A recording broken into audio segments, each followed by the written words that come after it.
What's going on, guys? Welcome back to the podcast, Talk Reviews, episode 177, the Core 4 Plus Weekly News. And on today's episode, we got NFL major injuries to talk about, plus a look ahead into Week 3 and our picks. And the NHL news is back in the episode. But first, let's head to the MLB.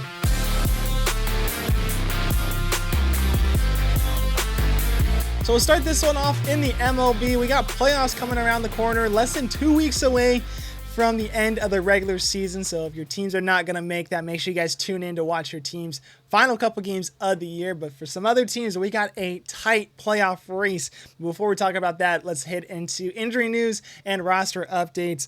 The LA Dodgers announced that Clayton Kershaw will be expected to retire at the end of the season. 3-time NL Cy Young winner, 11-time All-Star, 2014 NL MVP, and 2-time World Series champ is hanging it up. This guy's had a crazy career. He's had 18 seasons, all with the Dodgers. If you think of the Dodgers and pitching, Clayton Kershaw is right up there with some of the best. Fernando Valenzuela, Sandy Koufax. You might even have Kershaw at number 3 at that point. So congrats to you, Kershaw. Hopefully he gets one more World Series under his belt, but it's going to be a tight race for the Dodgers this season. A lot of good teams going to the playoffs this year. The Angels announced they put Reed Detmers on the 15-day IL with left elbow inflammation. Likelihood is he's done for the season. Toronto shut down Bo Bichette for the rest of the regular season. He expected to potentially come back for the postseason, but they don't seem too optimistic about that. The New York Yankees, Aaron Judge is the 4th all-time in franchise history, hitting over 360 home runs with the club. He's over 50 home runs on the season. And on the other side of the nation, Seattle's Cal Raleigh hit number 56, I believe. I got that right. I don't remember if he hit 57 last night, but 56 when I was writing this. And he now is the franchise leader in home runs by the Seattle Mariners in a season. So that congrats to you.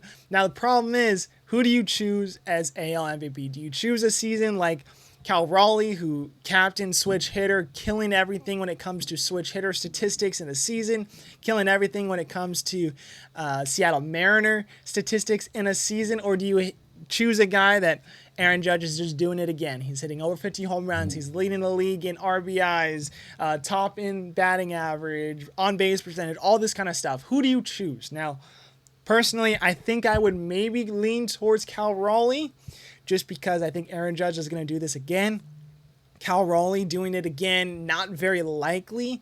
Also, the wear and tear of a catcher doing it again, not very likely as well. So I might choose that just for that sake. But the statistics going towards Aaron Judge's way is hard to match. So Aaron Judge might be winning AL MVP once again. Now let's head into playoff talk. Now we'll start off with the eliminated teams. We are now up to a lot more teams now. Washington, the Los Angeles Angels, Colorado, the Athletics, Baltimore, Minnesota, Chicago White Sox, and Pittsburgh Pirates all have been eliminated from playoff contention. For the Angels, they have also clinched their 10th straight losing season, which is the most of the current streaks. The next teams to be close to them are Colorado and Pittsburgh at 7 straight losing seasons. So for the Angels, another losing season, another disappointment, another not surprised Angel fan here to see them with 10 straight losses on the season. It's tough, but again, not surprising. So we'll move on from the eliminated teams and we'll go into the clinched teams. We only have 3 teams that have clinched so far, and one team that actually clinched their division. The NL East champions are the Philadelphia Phillies. And then we have Milwaukee and Chicago also clinching playoff spots, but both teams are very close neck and neck. Neither have clinched the division for that. We head to the NL wildcard since we're talking about all the NL teams right now. The wildcard looks like this. Chicago's 9.5 games up. San Diego's 4 games up. The Mets had the last spot in the wildcard. Behind them by 2 games is Arizona, and San Francisco and Cincinnati are 2.5 games back of the Mets there. Now, looking at these teams, obviously the Cubs are making it. It's either going to be Cubs or the Brewers at the number 1 wildcard spot. The second wildcard, I still think is going to be probably San Diego. I think the Dodgers are still better than San Diego. They're going to cut out a couple more wins than the Padres, and San Diego will take that spot. But yet again, either it's going to be San Diego or LA taking that second spot right there. And for the Mets, I would expect the Mets to make that last spot. I don't think Arizona's in a win now situation when it comes to even just making the playoffs and getting their way into there. They were sellers at the deadline. They lost Lourdes Gurriel to the rest of the season. I don't think there's a lot of big options there that if they made the playoffs, they would even be winning a game at that point. I think the Mets would put up more of a fight against some other teams. So I got the Mets taking that spot. So what that wild card spot looks right now, those three teams I think are going to make it. Cincinnati and San Francisco, I don't think are good enough to get into the Mets spot. Now for the AL, we got the Yankees at +2 games. Seattle and Boston tied for that second and third wild card spot. So that puts Cleveland 2 games behind them and Texas 4.5 games behind Seattle and Boston. Now looking at this, Seattle and Houston face up against each other this weekend, which, spoiler alert, that is the game of the weekend for the MLB for me. That could be anybody's division right now. Seattle looks really good. Houston still has a lot of injuries. Can Seattle get a AL West championship? I think there's a good chance. So either Seattle or Houston gets that second spot. I think the Yankees will still get in there for the division, but I think it's going to be tough. Cleveland, I would like to say gets in. I could see them doing it, but Boston, they've been struggling a little bit. They looked really good, kind of been struggling the last week or so. I still think they're a little bit better than Cleveland, but I'm going to say Cleveland takes that last spot. So I think it's going to be Yankees, Mariners, Guardians taking those 3 spots. I think Boston misses the playoffs again. I don't think Texas is good enough to get in. But hey, that's just my wild card predictions. We got less than 2 weeks to go, so make sure you guys keep an eye out on the standings because there's going to be a lot of changes really soon. All right, let's head to the NFL now, where we got a lot of injury news and not good ones here. We'll start off in Green Bay. Wide receiver Jaden Green broke his collarbone. There was no timeline for his return. Washington announced that Austin Eckler is out for the season with an Achilles injury. Cincinnati's Joe Burrow will be out 3 months with turf toe injury. Chicago's Jalen Johnson, is out indefinitely with a groin injury. Minnesota placed Aaron Jones on the IR with a hamstring injury. Will have to miss at least 4 games because of that. And lastly, the Chargers' Khalil Mack out a few weeks with dislocated elbow. They were afraid he was going to be missing the whole season. Luckily, he avoided that. And lastly, Dallas signed Jadeveon Clowney to 1 year, $3.5 million. That's huge for the pass rush there. Will Clowney be able to get it done for the Cowboys? We'll have to see.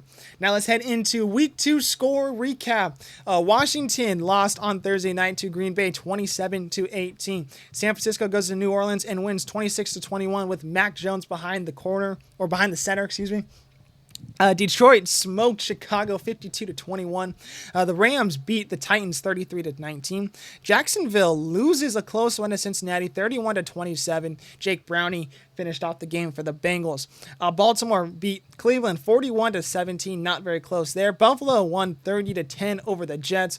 The New England Patriots smoked the Miami Dolphins. Closer game than it should have been, but in my opinion, the Dolphins are not good this year. 33-27. Dallas and the Giants had a great game. Went to overtime. Dallas winning that one 40-37 though. Russell Wilson probably has another week at being the starter. He looked really good in that game. Seattle and Pittsburgh. Seattle winning that one 31-17. Denver and Indianapolis came down to the last kick. Indianapolis winning 29-28. Carolina, Arizona. Arizona winning that one 27-22. Philadelphia and Kansas City had a rematch for the Super Bowl. Eagles going on top 20-17. Atlanta smoking Minnesota on Sunday Night Football 22-6. JJ McCarthy left that game with injury.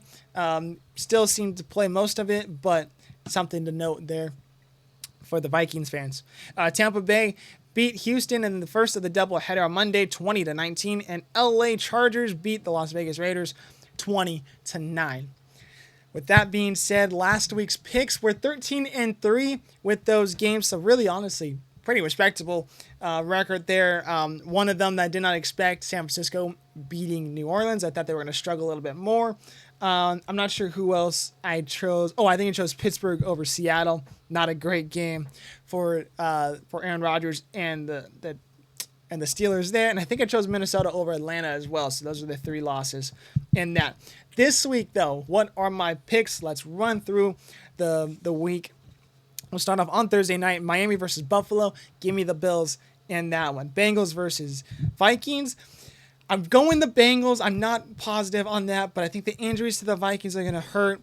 They're still a really good team in Cincinnati when it comes to the offense. Browning might struggle a little bit, but I still think Cincinnati's going to get it done. Pittsburgh versus New England. Give me the Steelers in that one. Indianapolis versus Tennessee. Indy looks really good. Give me the Indianapolis Colts. Houston, Jacksonville. I'm going to go Jacksonville. They're the home team there. Atlanta, Carolina. I like Atlanta, but in a close matchup there. LA versus Philadelphia. I think it's actually a really close game. LA, I think, keeps it close, but Philly gets it on a field goal. Jets and Bucks. I got the Buccaneers. They're wearing their throwback uniforms this week. Give me those throwback uniforms in the win. Raiders and Commanders. I'm going to go Commanders. It's going to be closer than it should be, but I don't think the Raiders are very good this year. Green Bay, Cleveland. Give me the Packers. Cleveland is bad. Green Bay looks really good. Give me the Packers. Chargers versus Broncos. Chargers are the home team. Give me the Chargers in that one. That one also a very close matchup, though. New Orleans, Seattle. I'm going to get Seattle the edge. I think New Orleans looked pretty solid last week. Defense didn't look too bad, but Seattle looks really good right now. Give me the Seahawks. Arizona, San Francisco. Surprise, surprise. I'm actually going San Francisco. Arizona, yeah, they're 2-0 to start off the year, but San Francisco actually looked pretty good with Mac Jones. Can he get it done again? I want to say yes. So I'm going to get the San Francisco 49ers as my pick. Dallas versus Chicago. There's no question. Give me Dallas. I mean, I hate to say it, but Chicago looks awful. Kansas City, New York Giants. Give me the Giants in that one. They're at home Sunday night. I just don't know what to expect from Kansas City anymore. They're 0-2. It'd be crazy to see them 0-3, but the Giants looked really good last week. I think they might be able to get it done. And the last one, Detroit versus Baltimore. I got Baltimore winning that one. So those are the picks for week 3.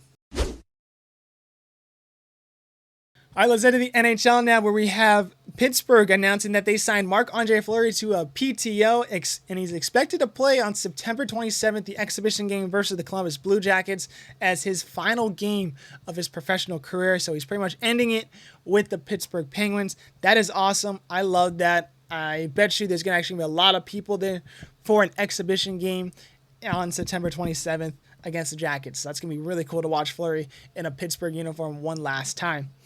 Chicago announced that they have extended Spencer Knight to 3 years, $5.83 million AAV.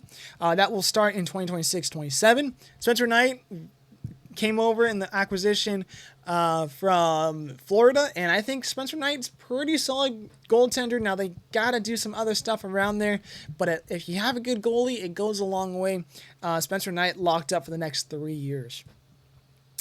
Calgary announced that they extended Michael Baglin to 2 years, $3.25 million AAV. That will start also in 2026-27 season. The Rangers announced that they have named their 29th captain of the franchise, and that will be JT Miller. So he is back in the Ranger uniform, and he gets the captaincy for the next season. The LA Kings announced that Corey Perry will be out 6 to 8 weeks after sustaining a knee injury during a training skate. He underwent successful surgery, but 6 to 8 weeks is a tough one for Corey Perry. We'll see what happens moving forward. And then we have 2 names to talk about, Carter Hart and Michael McLeod. They were part of that lawsuit with Team Canada and the World Juniors. That one, I think, got settled. I don't know the full details. Don't want to really talk about it. But Carter Hart is expected to probably sign with an American team. They're looking at the 2 to 3 year terms, but he and Michael McLeod cannot register until October 15th. That is the day that they can sign a contract. I don't think they could even come back until the end of that month or early October or early November, something along those lines. Carter Hart hasn't been connected to any specific teams, but it sounds like an American team are looking at him. Michael McLeod and actually the Carolina Hurricanes have been connected to 2. Same deal with McLeod, though. He has to wait till the 15th to sign a contract. U.S. Olympic roster for hockey has been, or coaching staff has been announced. So Mike Sullivan, obviously head coach there, he has named 3 assistants. John Himes, John Tortorella, and David Quinn will all be joining Sullivan there as assistants for the USA Olympic hockey team. Now, I'm very excited for the Olympics this year. Having hockey, having pro hockey players in the Olympics for hockey this year is awesome. I don't think it's going to be as juiced as what we saw at the Four Nations, but it's definitely going to be great. It's definitely going to have best on best. I think you'll see more players involved this upcoming winter, so it's going to be awesome to see that. So very excited to see that. And seeing these 3 coaches here, very respectable coaches, definitely going to help out the U.S. a lot. All right, let's head to the games of the week. We start off with the NFL, Broncos versus Chargers. That's Sunday at 1:05 on CBS.